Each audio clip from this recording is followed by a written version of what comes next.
नमस्कार, आप देख रहे हैं लाइव हिंदुस्तान। एक तरफ प्रयागराज महाकुंभ में पहला शाही स्नान, जिसमें लाखों की संख्या में लोग संगम में गंगा में डुबकी लगा रहे हैं, तो दूसरी तरफ चंद्रशेखर आजाद, नगीना के सांसद और भीम आर्मी चीफ एक बार फिर से पूरी व्यवस्था को लेकर एक बड़ा सवाल खड़ा कर रहे हैं। चंद्रशेखर आजाद पहले ही ये कहकर विवाद खड़ा कर चुके हैं कि जिनके मन में पाप होता है, जिन्होंने पाप किया होता है, वो अपने पाप धोने के लिए महाकुंभ में डुबकी लगाने जाते हैं। और अब उन्होंने उत्तर प्रदेश सरकार का एक वीडियो शेयर करते हुए कुछ सवाल खड़े किए हैं। क्या है वो सवाल, क्या कुछ उन्होंने सोशल मीडिया प्लेटफॉर्म एक्स पर लिखा, जरा सुनिए। चंद्रशेखर आजाद लिखते हैं, सरकार के पास इतनी शक्ति होती है कि जब सरकार ठान लेती है तो असंभव कार्य भी संभव हो जाते हैं। 6 महीने में रेत पर इस तरह एक शहर बसाना भी इसी शक्ति का उदाहरण है, जो दर्शाता है कि अगर सरकार चाहती है तो किसी भी बड़ी चुनौती का समाधान किया जा सकता है। लेकिन जब बात आती है देश के गरीब, किसान, मजदूर, पिछड़े, दलित, आदिवासी और महिलाओं के अधिकारों और सुरक्षा की, तो सवाल उठता है कि यदि इन आयोजनों को इतने बड़े पैमाने पर अंजाम दिया जा सकता है, तो शिक्षा, चिकित्सा, महिलाओं की सुरक्षा, रोजगार और बच्चों के भविष्य के लिए क्यों नहीं इस तरह की इच्छा शक्ति दिखाई जा रही है। झांसी में आग लगने से नवजात बच्चों की मौत और ऑक्सीजन की कमी से बच्चों का दम तोड़ना, ये घटनाएं साफ दिखाती हैं कि जनता की जान और उनके बुनियादी अधिकार हमारी प्राथमिकताओं में कहीं पीछे रह गए हैं। क्या हमारी प्राथमिकताएं गलत हैं? क्या सामाजिक उत्थान की दिशा में गंभीरता की कमी है? क्या व्यापक जन कल्याण में सरकार से हमारे द्वारा सवाल करना गलत है? यदि समाज के वंचित तबकों के उत्थान के लिए भी उसी संकल्प और इच्छा शक्ति से काम किया जाए तो एक स्थायी बदलाव संभव है।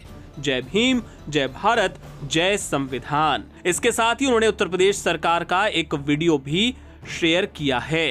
तो चंद्रशेखर आजाद जो पहले भी कुंभ को लेकर सवाल खड़े कर चुके हैं और उसका जवाब भी शंकराचार्य की तरफ से दिया गया था। हालांकि अपनी बात से वो पीछे हटने को राजी नहीं हुए और उन्होंने अपनी सफाई में क्या कुछ कहा था वो भी आपको हम सुनवाते हैं।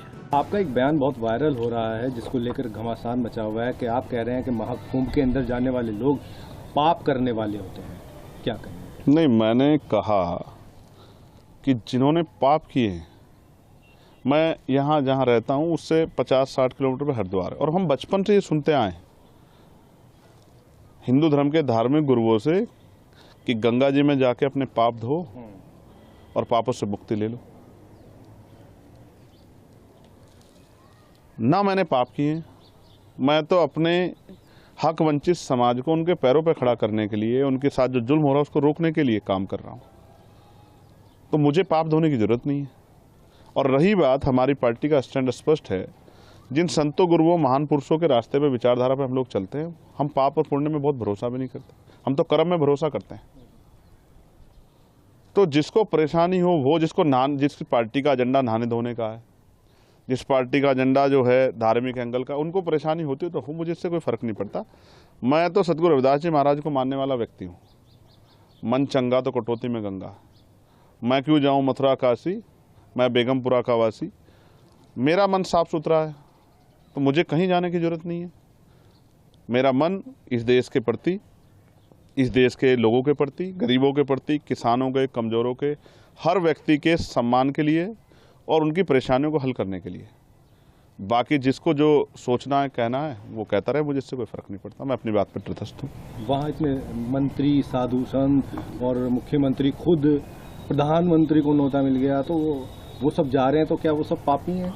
देखिए, मेरी बात सुनिए। जब वो वहाँ जा रहे हैं और आपने याद दिला दिया, तो मैं मुख्यमंत्री जी से कहूँगा, प्रधानमंत्री जी से, जब वो जाएं तो इलाहाबाद में जो लाशें कोरोना काल में हमने देखी थी, उन लोगों के लिए भी जिनका अंतिम संस्कार भी नहीं करा, उनके लिए भी प्रार्थना कराएं। क्योंकि वो आपकी सरकार की निकम्मेपन की वजह से हुआ था। आप मेडिकल फैसिलिटी नहीं दे पाए थे। जिन लोगों को चिता नसीब नहीं हुई, क्योंकि हिंदू धर्म में तो कहा जाता है कि उनको अग्नि जो है उनके पार्थिव शरीर को मिल, जिनको नहीं मिल पाई उनके लिए भी प्रार्थना कर लेना, अगर आपकी आंखें खुल जाएं। तो मैं तो स्पष्ट तौर पर कहना चाहता हूं सरकार को और मुख्यमंत्री जी को कि जितना पैसा उन्होंने इस कुंभ में लगाया, अगर उतना पैसा वो इस प्रदेश की चिकित्सा, शिक्षा और रोजगार देने में नौजवानों को लगाते तो बहुत सारे लोगों के परिवारों के आंसू सूख जाते, बहुत सारे लोगों को न्याय मिल जाता, बहुत सारे लोगों को आगे बढ़ने का अवसर मिल जाता। उसमें तो सरकार फेल दिख रही है। नहीं तो सीधा सीधा मंत्री, कई सारे लोग कह रहे हैं कि महाकुंभ पर जो इस तरह की बात कर रहे हैं चंद्रशेखर, वो कौवा है, बाग में बैठे हुए कौवा है, जबकि सब लोग कोयल की भाषा बोल रहे हैं। अब ये सरकार इंसानों की रखवाली नहीं कर पा रही, पशु पक्षियों की क्या रखवाली करेगी। मैं स्पष्ट तौर पर कहना चाहता हूं कि सरकार फेल है, और जो मंत्री और सरकार के लोग जा रहे हैं, मैं उनको बस याद दिलाऊंगा कि जब वो जाएं तो सनी आज जिनकी मुजफ्फरनगर में पीट पीट के हत्या कर दी, उनके लिए भी प्रार्थना कर लें। जब वो जाएं तो जिनकी 5 लोगों की मुस्लिम समाज की यहाँ मेरठ में हत्या कर दी, उनके लिए प्रार्थना कर लें। वो जो बच्चा जिसने पार्लियामेंट के सामने जाकर जितेंद्र ने खुद को आग के हवाले कर दिया न्याय न मिलने पे, बागपत के उस बच्चे के लिए भी प्रार्थना कर लें।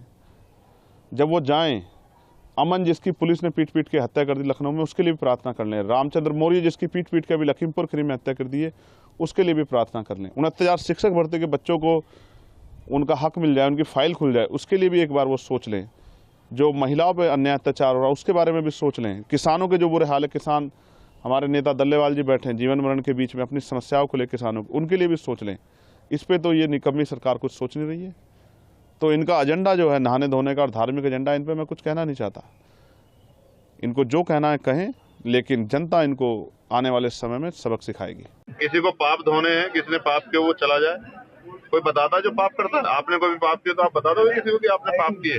मेरा ये कहना है, हम इस देश में उन लोगों के लिए रोटी, कपड़ा, मकान, बुनियादी सुविधा और सम्मान की लड़ाई लड़ रहे हैं जिनको हजारों साल तक जाति, धर्म, संप्रदाय के नाम पे अपमानित किया गया। और जहाँ एडमिनिस्ट्रेशन, कई बार मीडिया, पुलिस और जुडिशरी भी एक तरफा खड़ी दिखाई देती है, उन कमजोर वर्गों की लड़ाई हम लोग लड़ने का काम है जिनको आजादी के इतने दिनों बाद भी इज्जत की जिंदगी नहीं मिली। मतलब कुंभ में वही आया है जो पाप करता है।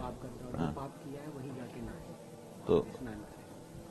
तो ऐसा कहने के पीछे उनका क्या उद्देश्य है कि यहाँ जो आए हुए हैं सब लोग पापी लोग हैं और जो नहीं आए हैं वो पुण्यात्मा लोग हैं, यही तात्पर्य। तो ये जो परिभाषा है ये विचार की चीज है। इसका मतलब है कि कुंभ में जो आया वो पापी और जो कुंभ में नहीं आया वो पुण्यात्मा। तो चंद्रशेखर जी आए हैं यहाँ कुंभ में कि नहीं आए? यहाँ आकर के वक्तव्य दिया है कि अपनी जगह पे रह कर? तो ठीक है, वो पुण्यात्मा होंगे। अगर पुण्यात्मा हो तो अच्छी बात है, हमें क्या बाधा है। और हम लोग यहाँ आए हैं तो निश्चित रूप से जाने अनजाने कोई दोष पाप होता है, उसका निवारण यहाँ होता है, ऐसी हमारी श्रद्धा है और ऐसा हमारे शास्त्रों का उल्लेख है। तो हम आए हैं यहाँ पर अपनी भक्ति भगवती गंगा, यमुना, त्रिवेणी को समर्पित कर रहे हैं और हमको बड़ा आनंद है। ठीक है, अगर हमारे कोई पाप हैं तो वो नष्ट हो जाएं, इसका अगर उद्योग हम कर रहे हैं तो इसमें किसी को कोई बाधा नहीं होनी चाहिए। और जो ये मान रहे हैं कि वो तो उन्होंने तो कोई पाप किया ही नहीं, निष्पाप हैं, तो ऐसे निष्पापी व्यक्ति का तो बहुत आनंद है। हम लोग तो दर्शन करना चाहेंगे। अनुरोध है रावण जी हम लोगों को दर्शन दें। आज ऐसा कोई दावा करने वाला व्यक्ति उत्पन्न हो गया कि मैं निष्पाप हूं पूर्ण रूप से, ये कितनी बड़ी बात है।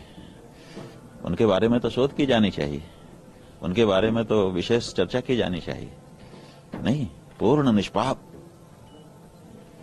हम लोग तो सोचते थे कि बड़ा कठिन है, नहीं, लेकिन कोई दावा कर रहा है कि मैं पूर्ण निष्पाप हूं तो अच्छी बात है।